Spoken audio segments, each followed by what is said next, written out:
성도 여러분, 안녕하십니까? 사경의 셋째 날 참석해 주신 여러분들을 환영합니다. 이제 우리 다 같이 묵상 기도하심으로 예배를 시작하겠습니다.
하늘에 계신 우리 아버지,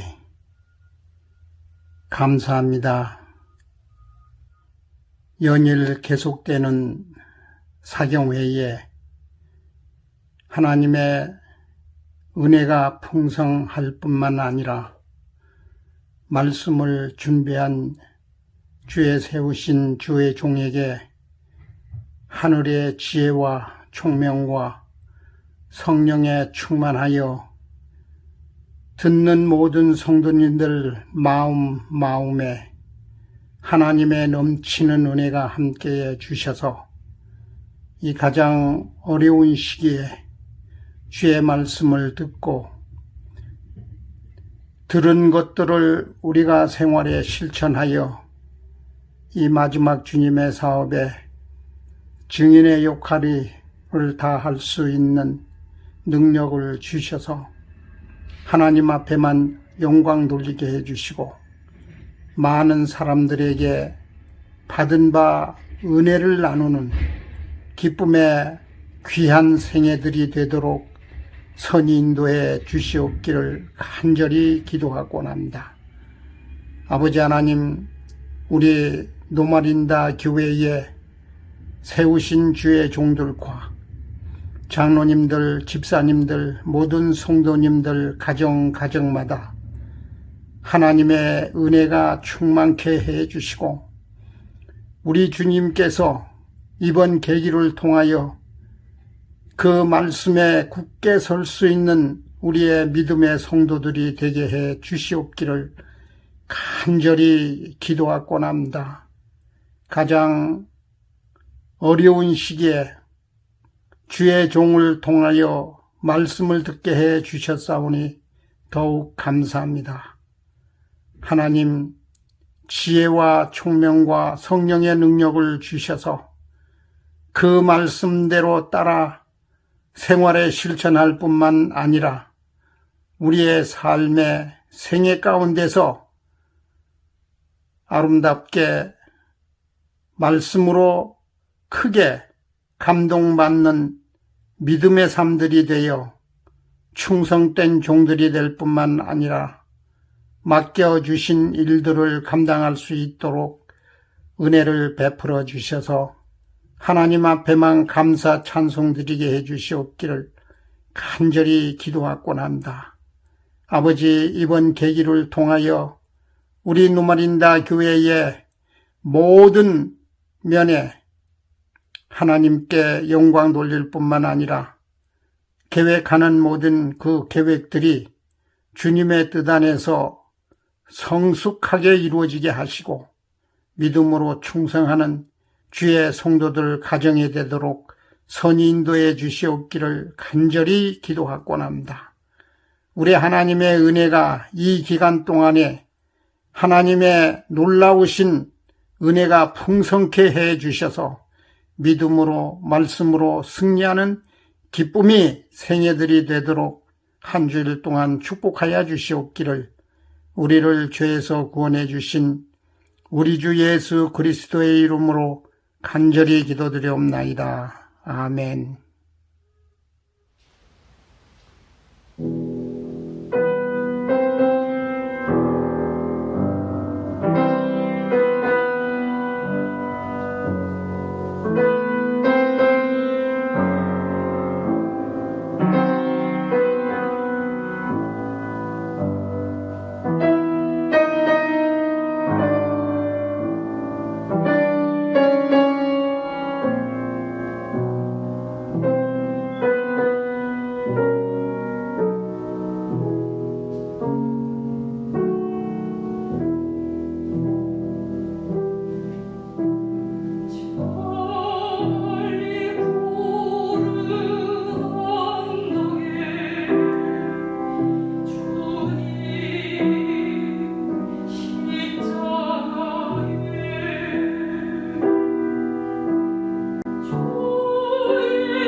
안녕하십니까. 로마닌다 교회 여러분. 사경의 세 번째 날입니다. 오늘 말씀을 통하여 함께 풍성한 은혜 가운데 임하기를 간절히 바랍니다. 자, 오늘은 소그룹의 두 날개 사역이라는 제목으로 하나님 말씀 증가하겠습니다. 아빠 닭과 아들 병아리가 얘기하고 있었습니다. 아들 병아리가 아빠 닭에게 질문합니다. 아빠, 우리는 왜 벼슬이 있어요? 아빠 닭 얘기합니다. 그건 적들에게 우리의 위험을 과시하기 위해서지. 아기 병아리가 다시 얘기합니다. 그럼 주둥이는 왜 뾰족하고 날카롭죠? 아빠 닭이 얘기합니다. 그건 적들을 무자비하게 공격해 혼내주기 위해서지. 다시 아들 병아리가 얘기합니다. 그럼 목소리는 왜 이렇게 커요? 그건 적들의 기선을 제압하기 위해서지. 아빠가 자랑스럽게 얘기했습니다. 아들 병아리가 얘기합니다. 그런데 아빠, 왜 그러니 아가야? 그런 힘을 가진 우리가 지금 닭장 안에서 뭐 하는 거죠? 그렇게 힘이 강하다고 하지만 닭장에서 이겨낼 수 없는 것이 닭의 힘입니다. 닭의 힘으로는 닭장에서 나올 수 없는 것이죠. 오늘 사역에 대해서 살펴볼 텐데 사역 역시 우리의 힘으로 그분의 일, 그분의 사역을 성취할 수 없습니다. 하나님의 능력이 필요한 것이죠. 오늘 이 시간 사역이 어떻게 우리 삶 가운데 나타나는지, 또 소그룹에서 사역이 어떻게 활용되고 필요한지를 살펴보겠습니다. 소그룹에 두 날개가 있습니다. 첫 번째는 지난번에 살펴봤 것처럼 예배입니다. 예배가 첫 번째 날개입니다. 하나님의 힘을 공급받고 하나님의 능력을 공급받는 것이 예배입니다. 두 번째는 사역입니다. 사역은 하나님의 은혜를 공급받은 그 예배를 통하여 주님의 일을 하는 것이죠. 자, 이제 구체적으로 사역의 의미가 무엇인지 살펴보겠습니다. 사역이란 이 땅에 하나님의 나라를 이루기 위한 하나님의 일하심입니다. 사역한다는 것은 하나님을 위한 인간의 봉사가 아닙니다. 하나님의 일하심에 그분께서 우리를 동력자로 부르시어 참여시킨다는 것입니다. 즉, 사역이라는 것은 우리가 하나님, 제가 이 일을 할게요. 능력 주세요. 제가 기도하고 있잖아요. 제가 이 일을 주님의 일을 위해서 하는 거잖아요. 도와주셔야 해요. 내가 계획하고 내가 일하는 것에 하나님의 능력이 부어지는 것이 사역이 아닙니다. 사역은 그분의 일하심, 이미 일하고 계시는 그 역사에 내가 참여하는 것이죠. 예를 들어보겠습니다. 이것이 모세가 떨기나무 가운데서 하나님의 부르심을 있는 장면입니다. 이 출애굽하는 역사가 이스라엘 백성을 애굽에서 건져내서 가나안 땅으로 인도한 이 역사가 하나님이 계획한 것입니까? 아니면 모세가 계획한 것인가요? 모세가 계획해서 하나님이 도와주세요 이런 것인가요? 아니면 하나님의 계획하심에 모세가 참여한 것인가요? 하나님의 계획하심에 모세가 참여한 것입니다. 이것이 사역입니다. 사역은 우리에 의해서 발생되어지는 것이 아닙니다. 또 하나는 예를 살펴보겠습니다. 지금 그림이 노아가 방주를 짓고 초청하는 장면입니다. 그때 하나님께서 기적같이 동물들을 방주로 보내셨죠. 노아가 계획한 일입니까? 방주 짓는 것이? 아니면 하나님이 계획해서 노아가 참여한 것입니까? 하나님께서 노아 당시 때 너무 악하기 때문에 심판을 결정하셨고 노아를 통해서 사람들을 구원하기 위해 계획하신 것이 노아 방주입니다. 하나님이 계획하셨고 노아가 참여한 것이죠. 예수님께서 12제자들을 파송할 때 마태복음 10장에는 이렇게 얘기합니다. 어떤 성이나 마을에 들어가든지 그 중에 합당한 자를 찾아내요. 누굴 찾는다고요? 합당한 자를 찾아내는 것입니다. 합당한 자가 무엇입니까? 이미 하나님에 의해서 준비되어 있는 그 마음에 하나님께서 일하시는 그 사람을 찾아가서 거기에 머물라는 것이죠. 이미 하나님께서 준비한 그 사람을 찾아가는 것, 이미 그분이 일하시는 것에 내가 참여하는 것, 이것이 하나님께서 제 아들에게 가르치신 사역의 방법이었습니다. 모든 사역의 성공의 핵심은 우리가 그분의 일을 하는 것이 아니고 그분이 일하신 곳에 참여함으로 이루어집니다. 그러면 하나님께서 왜 우리를 그분의 사역에, 그분의 일하심에 참여시킬까요? 하나님께서는 우리의 도움 없이도 죄인을 구원하시는 당신의 목적을 이루실 수 있으시다. 그러나 그리스도의 품성과 같은 품성을 개발시키기 위해서 우리는 그의 사업을 분담해야 한다. 그분의 기쁨, 곧 그분의 희생을 통하여 구속받은 영혼들을 보는 기쁨에 참여하기 위하여 그들의 구속을 위한 그분의 사업에 참여해야 한다. 시대서만 142페이지에는 우리를 참여시키는 중요한 이유가 있습니다.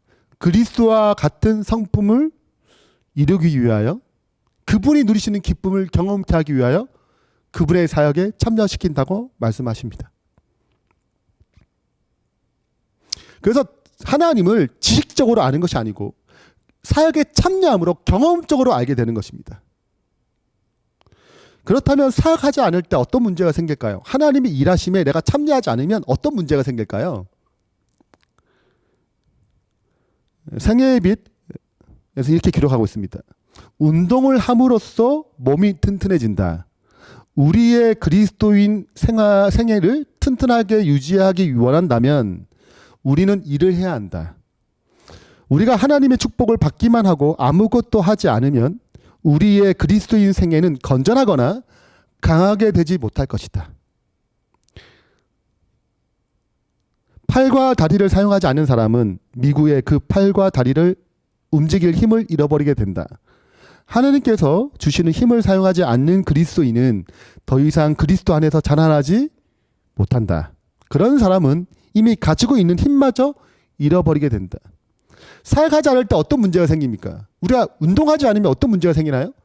근력이 약해지고 힘이 약해집니다. 운동함으로 몸이 튼튼해지는 것이죠. 영적인 삶에서도 동일합니다. 우리가 그분의 일에 참여함으로 말미암아 우리는 몸이 건강해지듯이 우리 영적인 영역에서도 건강해지고 그리스도께서 원하시는 그분의 성품을 점점 닮아가는 것입니다. 그러면 사역의 두 날개가 예배와 사역인데 이건 어떤 관계가 있을까요? 이건 선순환 관계에 있는데 우리가 그리스도의 은혜를 받게 되면 예배를 통하여 그분의 은혜를 공급받게 되면 우리 역시 다른 사람을 돕고자 사역하게 될 것이다. 일하게 될 것이다. 얘기하고 있습니다. 그러니까 참된 예배는 사역으로 이어지도록 되어 있습니다.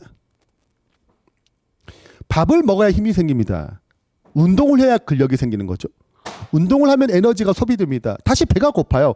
이것이 굉장히 건강한 방식으로 진행됩니다. 영적 세계도 동일한 것입니다. 이게 무슨 그림입니까? 변화산의 그림입니다. 예수님께서 하늘 위에 승천한 모습, 하늘의 영광의 모습으로 보이시는 장면입니다. 이때 요한과 베드로와 야고보와 함께 그 자리에 갔었습니다. 이 장면을 보고 이렇게 얘기합니다. 예수님께서 그들 앞에서 변형되사 그 얼굴이 해같이 빛나며 옷이 빛과 같이 휘어졌더라. 그리고 모세와 엘리야가 그 영광 가운데 함께 임했습니다. 그 십자가의 고난에 대한 이야기를 하죠. 이 장면을 제 아들이 보게 됩니다. 그리고 마침내 이렇게 얘기합니다. 베드로가 예수께 여쭈어 이르되 주여 우리가 여기 있는 것이 좋사오니 만일 주께서 원하시면 내가 여기서 초막셋을 짓되 하나는 주님을 위하여 하나는 모세를 위하여 하나는 엘리야를 위하여 하리이다. 자, 주님께서 원하시면 여기 초막셋을 짓고 싶다. 주님과 엘리야와 모세를 위해서 여기 좀 더 머물고 싶다. 너무 영광스러운 곳이다. 은혜 충만하다. 이렇게 얘기하는 것입니다. 근데 예수님께서는 그래 좋네. 너무 좋은 아이디어인데 초막셋을 짓지 이렇게 하지 않으셨어요. 예수님께서 이제 내려가자 얘기하십니다. 하늘에서 지금 산 꼭대기에서는 영광 가운데 있지만 아래에서는 지금 귀신과 투쟁하는 장면이 상황이 생겼습니다. 그래서 제 아들에게 이렇게 얘기합니다. 제 아들이 하늘의 빛 빛과 접촉하였던 곳, 하나님의 아들께서 당신의 영광을 나타내신 그곳에, 그 거룩한 곳에서 즐거이 더 머물고 싶었으나 벌써 원근에서 예수님을 찾고 있는 백성들을 위하여 할 일이 있으셨다. 참된 예배는 다시 사역으로 이어집니다. 그들은 산 아래에 벌여지는 영적 투쟁에 참여해야 했습니다. 생애빛에서 이렇게 기록하고 있습니다. 우리가 그리스도를 위하여 일하고 사람들을 그분께 인도할 때 우리는 그분을 더욱 잘 알아야 할 필요를 느끼게 될 것이다. 우리가 사역하게 되면 여러 가지 힘들고 어려운 부분이 있어요. 주님께서 이걸 어떻게 해결하실 것인지, 주님은 어떤 방법으로 이 사역을 풀어갈 것인지 다시 주님을 찾게 된다는 것이죠. 우리는 의에 줄이고 목마르게 되어 하나님께 그분의 도움을 요청하게 될 것이다.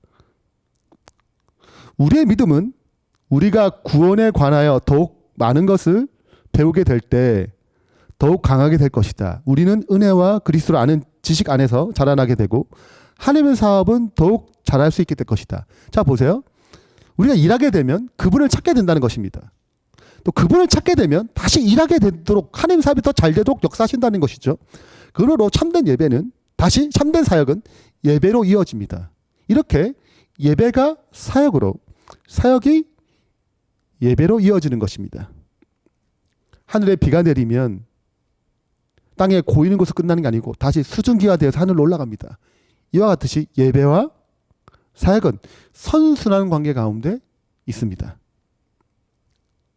자, 그렇다면 소그룹의 사역은 어떤 것일까요? 자, 소그룹의 예배를 보게 되면 우리가 지난번에 살펴봤듯이 첫 번째는 환영 인사를 합니다. 두 번째는 찬양과 기도를 열고, 세 번째는 말씀을 나눕니다. 일반적으로 여기까지 끝날 경우가 참 많습니다. 환영하고 찬양과 기도를 하고 그리고 말씀을 나눔으로 은혜 받고 끝을 맺는 거예요. 그러나 이런 소그룹 예배는 소그룹을 건강하게 만들지 못합니다. 예배가 무엇이 이루어져야 되냐? 반드시 사역으로 이루어져야 됩니다. 그래서 소그룹 예배의 네 가지 특징 중에 제일 마지막이 사역입니다. 이 사역을 할 때 두 가지 핵심이 있습니다.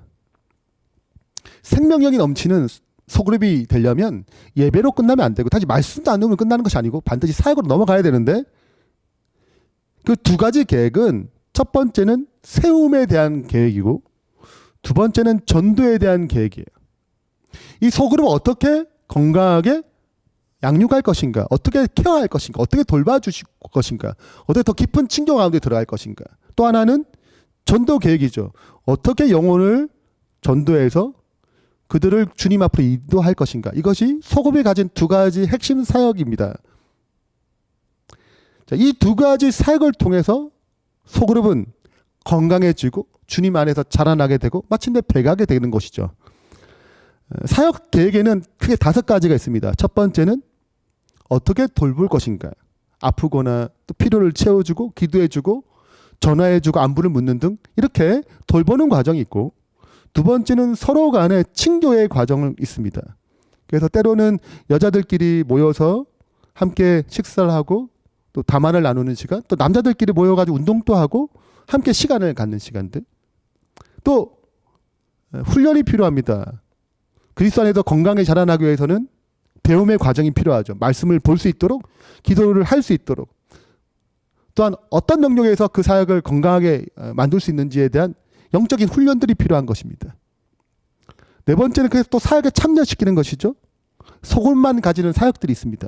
그리고 마침내 소그룹은 배가하게 됩니다. 이것이 소그룹을 건강하게 세우는 계획들입니다. 또 전도의 계획들이 있죠. 전도의 계획은 구도자를 위해서 가장 첫 번째 기도하는 것입니다. 두 번째는 무엇입니까? 섬기는 것입니다. 그들의 필요를 채워줘야 사귀게 되거든요. 그리고 필요를 채워줌으로 서로가 교제하게 되고 사귀게 되면 그 사귐을 통하여 신앙 가운데, 목장 소그룹 가운데, 또 교회 가운데 초대할 수 있는 것입니다. 성경 공부 가운데 초대할 수 있는 것이죠. 그리고 마침내 결실을 맺습니다. 실은 예수님께 이 땅에 오셨을 때 기도하시고 섬기시고 필요를 채워주시고 또 신임 얻으시고 사귀셔서 마침내 예수님의 진리 가운데 그들을 이끄셨고 열매 맺게 하셨습니다. 자, 그래서 세움 계획과 전도 계획은 소그룹을 건강하게 만드는 또 생명력이 넘치게 만드는 핵심 사역입니다. 세움 계획이 잘 이루어지게 되면 이것은 그 소그룹의 성숙을 가져다 줍니다. 그리고 이 성숙은 이어서 전도에 영향을 주고 그 전도의 계획은 성장을 이룹니다. 수가 늘어나는 것이죠. 그래서 세움 계획과 전도 계획을 통하여 성숙과 성장을 이루어가는 것입니다. 마침내 배가가 되겠죠. 이러한 전도에 대한 계획들 그리고 누구를 세우고 양육하는 돌보는 계획들이 소룹 가운데 일어나야 합니다. 그러면 우리의 태도는 어떤 태도를 가져야 되는가? 과연 이렇게 누굴 세우고 누굴 전도하는 과정 가운데 우리는 무엇을 어떻게 도와줄 것인가? 이것을 함께 고민하고 함께 기도하고 그 계획을 세워야 되는 것입니다. 이 구체적인 계획과 방법에 대해서는 또 제일 마지막 특별 시간에 또 다루겠습니다. 저희 열린교회에서 했던 것을 한 예를 들어 보겠습니다. 작년 12월 25일 금요일 저녁 7시에 크리스마스 파티를 열었습니다. 한국은 코로나로 5명 이상 모임을 갖지 못하게 됩니다. 집에서 모여야 돼요. 그래서 어떻게 하면 이 시간을 구도자를 초청하고 또 서로의 관계를 더 기쁘게 만들고 또 복음을 증가할 수 있는 또 하나의 계기가 만들 것인가 해서 일목장에서 이런 기획을 했고 선물을 박스에 이렇게 준비했습니다. 그 산타 모습으로 이렇게 했고 그 다음에 각 가정마다 방문했습니다. 선물을 줬어요. 선물 주고 그 다음에 줌을 통해서 구도자를 초대하고 또 남편이 안 믿는 분들이 있어요. 그분들 초대해가지고 같이 크리스마스 게임과 또 서로를 소개하고 또 기도하고 간증하는 그런 시간을 가졌습니다. 이건 이목장인데 이목장은 같이 식사하기 어렵기 때문에 사진에 보듯이 이렇게 식탁을 놓고 밥을 먹은 거죠. 그 식탁의 교제를 나누고 또 자기 집에서 쓰지 않는 그런 물건들 또 쓸만한 물건들을 이렇게 내놓고 경매를 통해서 그 수익금을 가지고 또 목장에 이 소그룹에 또 여러 가지 사역하는데 보탬이 되고 또 산목장도 청년 목장도 그리고 사목장도 이렇게 각자 나름대로의 크리스마스 파티를 통하여 구도자를 초대하고 또 사역하는 일들을 했습니다.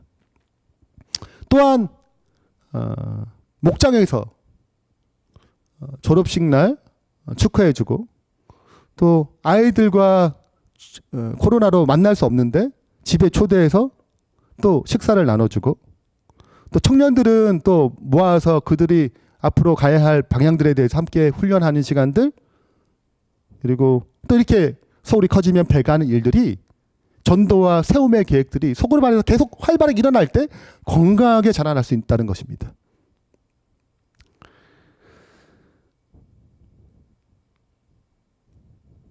자, 이제 결론을 좀 맺으면서 소름의 두 날개는 예배와 사역이 있습니다. 예배는 하나님의 은혜를 공급받는 것입니다.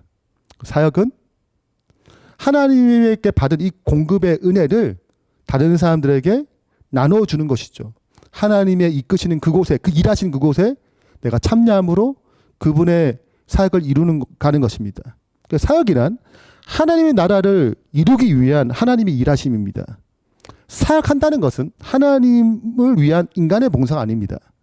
하나님의 일하심에 그분께서 우리를 동력자로 부르시고 참여시키는 것입니다. 그럼 왜 하나님께서 일하도록 하시는가? 왜 참여시키시는가? 그분의 일에 참여시키는 중요한 이유는 하나님의 지식으로 아는 것이 아니라 경험으로 알게 되어서 그리스도와 같은 성품으로 변화시키기 위해서입니다.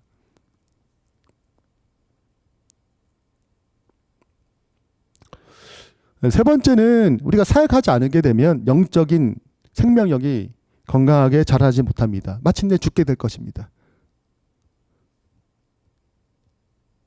마지막으로 생명력 있는 소그룹이 되려면 사역의 두 가지 핵심인 전도와 세움의 계획, 양육의 계획을 끊임없이 세워야 합니다.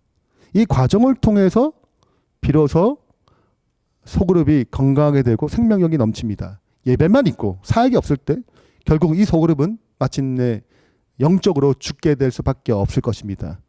오늘 말씀을 통하여 우리가 꿈꾸는 소그룹이 예배의 은혜로 충만해지고 사역의 능력 있게, 사역을 능력 있게 행사하는, 그러므로 주님께 영광 돌릴 수 있는 주의 백성이 되길 바라면서 말씀 마치겠습니다.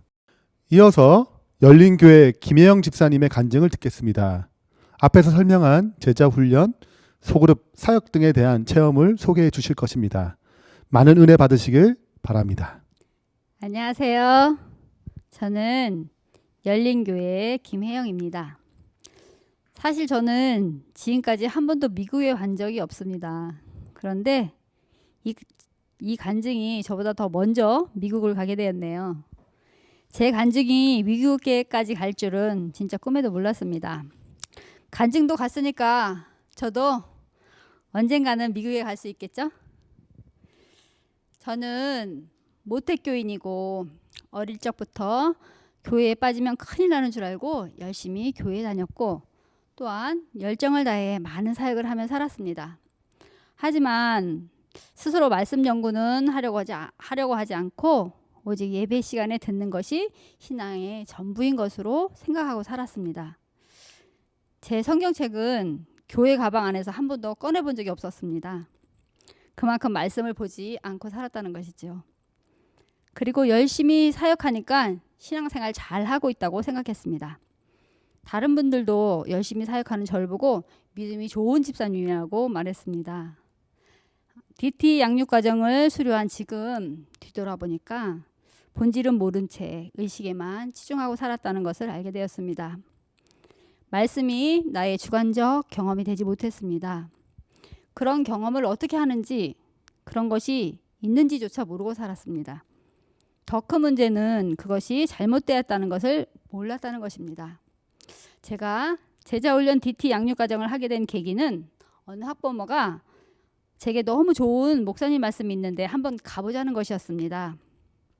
같은 학부모회를 하고 있었기 때문에 거절하기도 좀 그렇고 해서 한번 들어보려고 집사님 댁에 가게 되었습니다. 그런데 지금까지 들어봤던 말씀과는 다른 관점에서 말씀해 주시는데 그것이 너무 신기하고 은혜롭고 좋았습니다. 그래서 다음 날도 가고 또 다음 날도 가고 모두 빠지지 않고 참석하게 되었습니다. 그 목사님이 바로 현대현 목사님입니다.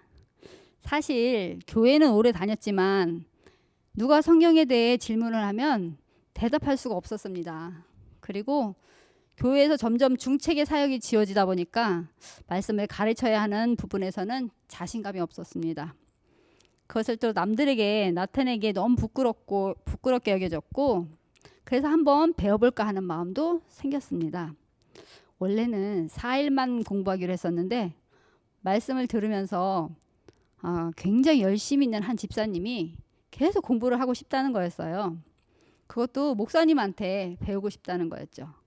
목사님은 엄청 바쁘셔서 평시도 치면 잘 안 가르친다고 하셨는데 그래도 꼭 공부하기를 원한다면 월요일 오전 시간이 있다고 하셨어요. 그런데 모두들 다 좋다는 거예요.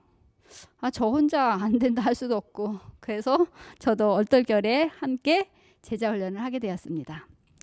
강의나 교육은 그래도 받아봤지만 제가 스스로 직접 제자훈련을 받은 것은 처음이었습니다. 이렇게 저는 2016년 11월에 제자훈련을 시작하게 되었습니다. 처음에는 이런 훈련을 한 번도 받아본 적이 없어서 힘들었습니다. 기억절 외워야지, 과제 해야지, 안 하던 것을 하려니 진짜 힘들었는데 어느 날 3단계까지 기억절을 척척 외우고 있는 저를 보게 되었습니다. 부끄러운 얘기지만 저는 책 읽는 거 엄청 싫어하거든요.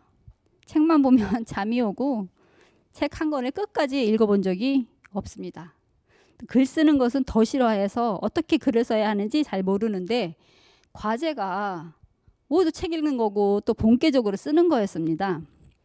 50평생 DT 양육과정 할 때만큼 많은 책을 읽어본 적이 없습니다. 과제를 해야 하는데 앞서가지는 못하지만 하라는 대로 밀리지 말고 하자는 심정으로 하다 보니까 책이 정말 읽어지더라고요. 제가 좀 모범생이거든요. 그래서 하라는 것도 해야 되는 성격이라서 과제를 하면서 과제를 왜 하라고 하시는지 알게 됐습니다. 정말 은혜롭고 감동이 있었습니다. 아, 내가 이렇게 좋은 말씀을 보지 않고 살았구나. 너무나 후회스러웠습니다. 하지만 지금이라도 하나님의 사랑을 발견한 것이 너무 기쁘고 행복합니다. 저는 딸 둘과 아들 하나를 둔 세 아이의 엄마입니다. 우리 아이가 어렸을 때는 아이들이 말씀 묵상 해보자, 매일 성경 이야기 해달라고 했지만 그때는 제가 어떻게 하는지 잘 몰랐고 또 조금 하다 보면 해줄 것이 없고 또 끈기가 없어서 끝까지 하지 못했습니다. 지금 생각해 보면 제가 채워지지 않았기 때문에 어떻게 이 아이들을 해줘야 할지 몰랐던 것 같습니다. 지금은 이제 제가 해줄 수 있는데 아이들이 너무 커버려서 하려고 하지 않습니다. 좀 더 일찍 알았으면 얼마나 좋았을까? 저희 아이들에게 미안한 마음이 듭니다. 하지만 하나님께서 이 아이들을 이끌어 주시리라고 믿고 기도하고 있습니다. 1단계를 마치면 예비 리더가 되었으니까 제자를 가르치라고 하십니다. 그래서 순종하는 마음과 떨리는 마음과 기도하는 마음으로 한 팀의 제자팀을 시작했습니다. 그런데 이 제자팀은 제가 배우던 팀과는 너무 다른 거였어요. 제가 배우던 팀들은 한 번도 어느 누구도 과제를 못하거나 안 하는 사람이 없었는데 제자팀원들은 기억절, 말씀 묵상, 과제 모두 제때 하지 못하더라고요. 결국 그들은 1단계 시험은 보았지만 과제를 하지 못해서 중도에 포기하고 말았습니다. 그때 저는 내가 너무 부족해서 그런가? 겨우 용기 내서 한 건데. 역시 나는 안 되나 봐. 이렇게 용기 잃고 있을 때 현대 목사님께서 그건 하나님께서 하시는 일이라고 예수님의 제자들도 많이 부족하였지만 하나님께서 함께 하실 때 모든 것을 할 수 있었다고 이 제자들이 함께 끝까지 하지 못한 건 안타깝지만 집사님의 부족이 아니라고 하시면서 용기를 주셨습니다. DT 양육 과정을 할 때는 과제가 있어서 열심히 말씀 묵상하고 예언의 신 읽었었는데 수료를 하고 나니까 내가 다시 언제 그랬냐는 듯이 예전의 상태로 돌아가게 되었습니다. 그렇게 힘든 훈련을 했는데 돌아가는 것은 한순간이더라고요. 이러면 안 되겠다.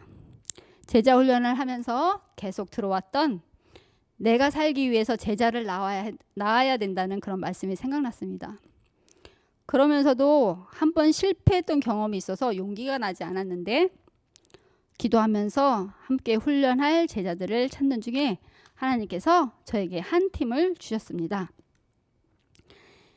이 팀원들이 얼마나 열심이고 영적으로 충만한지 서로 묵상한 말씀을 나누면서 눈물바다 되는 일이 한두 번이 아니었습니다. 또 이 제자들로 인해 저도 많은 은혜를 받았습니다. 우리 교재에 진짜 설명이 자세히 되어 있어서 교재를 서로 읽고 나누기만 해도 정말 은혜롭습니다.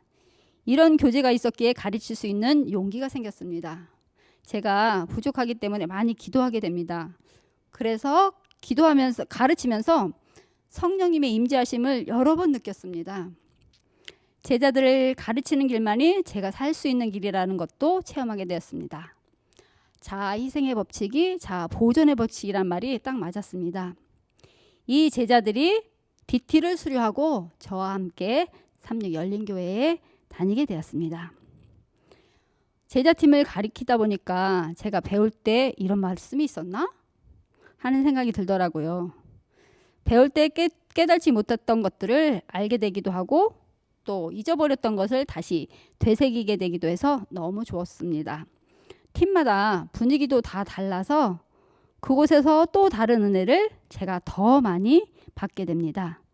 저는 DT 수료 후 DTL에 머물러 있는데 이렇게 제자들이 열정적으로 치고 올라오니까 저도 이래서는 안 되겠다. 부지런히 해갖고 나도 DTL을 수료해야겠다는 자극도 받게 됩니다. 또 저의 제자가 리더가 되어서 제자팀을 가르치는데 또 다른 감동과 기쁨이 있습니다. 한번 느껴본 사람들은 아마 아실 겁니다. 할머니가 된 기쁨 같은 거. 지금은 4대까지 자손이 생겼습니다. 저희 첫 번째 제자들 진진팀입니다.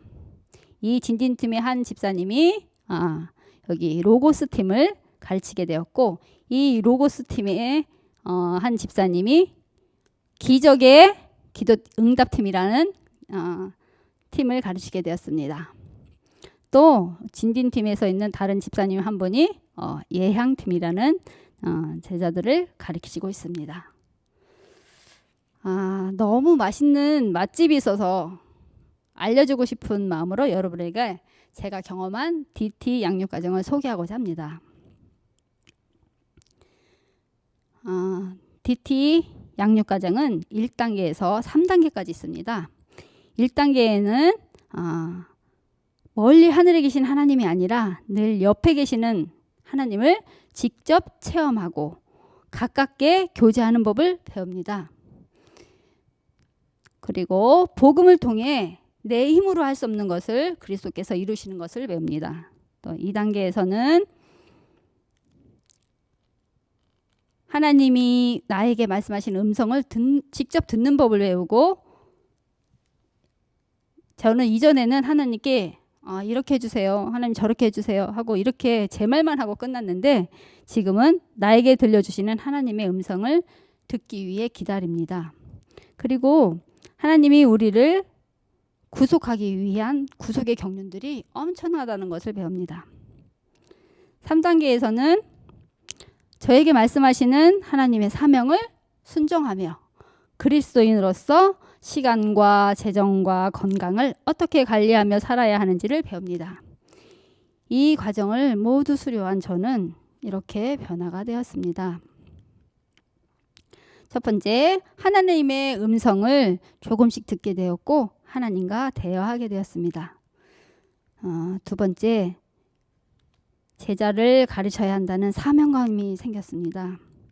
이것이 저의 영적 생명을 유지하는 필수의 길이기 때문입니다. 세 번째, 이 모든 것이 기쁨으로 순종하게 되었다는 것입니다.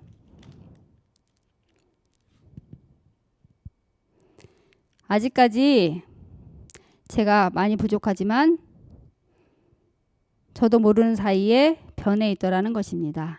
이것이 훈련의 힘이 아닐까요? 그리고 이렇게 하는 것이 힘들지 않고 즐겁다는 것입니다. 이제 제자 훈련이 기반된 소그룹 중심의 36 열린교회를 소개하고자 합니다. 열린교회는 제자 훈련을 이미 받았든지 아니면 제자 훈련을 받을 마음이 있는 분들이 모여서 같은 비전을 가지고 만들어진 교회입니다. 작년 1월부터 시작한 이 교회는 처음에는 9명이 시작했습니다. 지금은 100여 명의 교인들이 있습니다. 교인의 50%는 구도자나 잃은 양들입니다. 지금 코로나로 인해 많은 교회들이 어려움을 겪고 있는 이 시기에 저희 열린교회는 많은 성장을 경험하고 있습니다. 작년 7월 18일에는 합회장님과 임원들을 모시고 조직 예배를 드렸습니다. 한 영혼을 위해 전 교인이 함께 기도하며 함께 동역하는 가운데 하나님의 은혜를 체험적으로 경험하고 있습니다. 이 모든 것이 하나님의 은혜임을 고백합니다. 이렇게 많은 성장을 할 수 있었던 것은 소그룹 중심의 교회이기 때문이라고 생각합니다. 요즘 재림교회에서는 시도해보지 않은 그런 예배일 것입니다. 금요일 소그룹 목장에서는 저희는 이 소그룹을 목장으로 표시합니다. 사도시대처럼 떡을 떼고 서로 교제하는 일이 있습니다. 먼저 6시에 각자 파트락을 준비해서 음식을 먹으며 서로 교제를 나눕니다. 두 번째, 그런 후에 한 10분에서 15분 정도 게임을 하면서 서로 웃고 서로 알아가는 시간을 보냅니다. 그 다음 경배와 찬양으로 하나님을 찬양하고 각자 소그룹방으로 나누어지게 됩니다. 이제 각 소그룹은 리더를 포함해서 3명에서 4명입니다. 각 소그룹방에서 러빙타임에 나오는 말씀 묵상지를 가지고 서로 말씀을 나눕니다. 나눔은 주로 적용 중심으로 나눕니다. 왜냐하면 말씀을 삶에 적용시켜야 삶이 변화되고 그리스도인은 삶이 변화되는 삶을 살아야 하기 때문입니다. 요즘은 코로나로 사적 모임이 금지되어 있어서 온라인으로 진행하기 때문에 음식은 함께 먹지 못하지만 다른 순서들은 온라인으로 그대로 진행하고 있습니다. 제가 열린교회 다니기 전에는 금요일 저녁 예배는 교회 가서 목사님 설교를 듣고 집으로 돌아왔습니다. 여러분도 그렇죠? 듣기만 하면 들을 때는 감동받고 좋았는데 금방 잊어버리게 되더라고요. 하지만 소그룹 예배에서는 내가 말을 하기 때문에 머리에 많이 남아있고 서로 나누기 때문에 다른 분들과 소통이 되고 나의 고민이나 어려웠던 문제나 힘들었던 부분들을 이야기하면서 말씀으로 치유를 맛보게 됩니다. 그리고 한 주 동안 전도를 어떻게 했는지, 양육을 어떻게 했는지, 우리가 도와줄 것은 없는지 서로 전도하게 하고 양육하게 하고 믿음으로 세워주면서 서로를 위해 기도하고 헌신적으로 도와주는 이분들이 있어 너무 감사해서 정말 눈물이 날 정도입니다. 새로운 구도자들이 와서 처음에는 말도 안 하던 분들이 매주 참석하면서 말을 하기 시작하고 얼굴이 점점 환해지는 모습을 보면서 하나님의 은혜임을 경험하게 됩니다. 이렇게 소그룹이 효과를 얻는 이유는 첫째, 장소가 가정이기 때문에 부담 없이 올 수 있다는 것입니다. 그리고 교회하고는 좀 달라서 가정에는 따뜻함과 평안함과 포근함이 있습니다. 두 번째, 음식 끝에 정난다는 말이 있듯이 음식을 먹으면서 더 가까워진다는 것입니다. 또 음식을 준비하면서 사랑과 헌신도 배울 수 있습니다. 세 번째는 일방적으로 듣는 예배가 아니라 적은 인원이 참여해서 자신이 깨닫고 변화되고 싶은 부분을 나눌 뿐만 아니라 서로를 위해 중보 기도를 해주기 때문에 말씀을 통한 변화가 힘있게 일어납니다. 소그룹 중심의 교회는 제자 훈련을 통해 리더가 지속적으로 세워질 때 훨씬 효과적입니다. 왜냐하면 첫째, 제자 훈련을 받은 사람과 받지 않은 사람은 말씀을 받아들인 자세가 다릅니다. 둘째,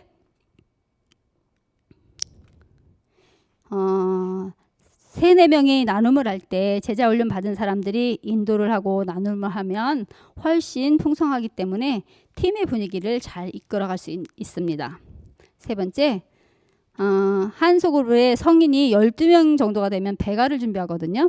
12명이 넘으면 리더가 소그룹을 케어하기 힘들어지기 때문입니다. 배가의 기준은 리더가 준비되어 있느냐가 첫 번째입니다. 그런데 리더가 되려면 제자 훈련이 아주 필수적입니다. 네 번째, 소그룹 참석 대상자들이 초신자, 구도자, 이른 양 등 다양하기 때문에 거기에 맞게 빨리 대처하기 할 수 있어야 하기 때문에 제자 훈련이 필수적입니다. 이런 시스템이 구축된 소그룹 중심의 교회인 열린교회에서는 성경 공부를 전혀 하지 않은 구도자나 초신자들이 왔을 때 목사님이 직접 가르치지 않고 제자 훈련으로 준비된 리더들이 그들을 가르칩니다. 말씀을 가르치면서 더욱 친밀해지기 때문에 교회에 오는 것이 옷에 부담을 덜 느낍니다. 목사님이 가르쳤을 경우 목사님이 다른 곳으로 발령이 되면 그 구도자는 흔들리게 됩니다. 하지만 교인들이 가르치면 그럴 연면은 전혀 없습니다. 또한 교인들끼리 서로 제자 훈련을 하지 못한 분들을 서로 훈련시키시고 또 수료하게 만들고 또 다음 단계로 들어갈 수 있도록 서로 이끌어 줍니다. 저희 선교단에서는 러빙타임이라는 말씀 묵상 월갈지를 제작했습니다. 저희 열린교회는 이 러빙타임으로 매일 아침 말씀 묵상 공동체를 시작합니다. 매일 아침 하나님께서 주시는 만나를 먹고 시작하는 것이지요. 코로나 시대에 사적 모임이 금지된 이 시기에 어떻게 아침 묵상을 할 수 있을까요? 궁금하시죠?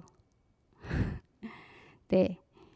5시 반 타임, 6시 타임, 6시 반 타임, 7시 타임, 7시 반 타임, 8시 타임, 밤 10시 타임. 어떻게 이렇게 많은 시대에 많은 시간대에 가능할까요? 코로나 시대에 맞게 각 팀에 3명에서 5명씩 자기가 원하는 시간에 각자 집에서 줌으로 말씀 묵상을 나누고 있습니다. 이렇게 같이 매일 아침 말씀 묵상을 나누니까 서로 다른 사람의 생각과 적용을 들을 수 있어서 말씀이 더 풍성해지고 또 같이 하니까 빠지지 않고 할 수 있다는 점이 참 좋습니다. 혼자 말씀 묵상할 때는 바쁘다고 빼먹고 힘들다고 빼먹을 때가 되게 많거든요. 그런데 같이 하니까 매일 빠지지 않고 하게 되어서 너무 좋습니다. 항상 말씀을 생활에서의 적용 중심으로 하니까 조금씩 생활이 변화되는 모습도 보입니다. 어떤 집사님이 아침 말씀 묵상이 잘 차려진 파트락 음식 같다고 하면서 오늘은 어떤 음식이 차려질지 기대가 된다고 하더라고요.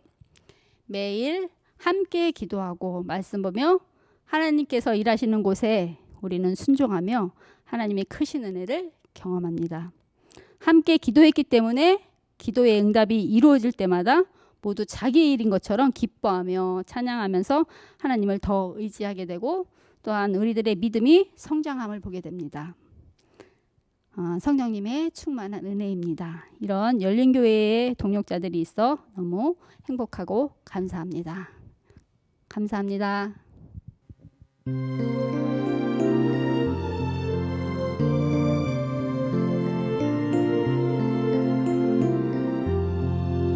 주 믿는 형제들 나누는 사랑이 저 하늘 교제 같아서 늘 계속 하도다. 주 보좌 앞에서 한 기도 올리고 그 넓은 사랑 안에서 한 몸이 되었네. 또 형제 사이에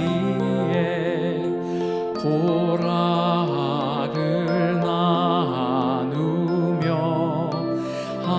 한없는 사랑 넘치어 눈물도 흘리네.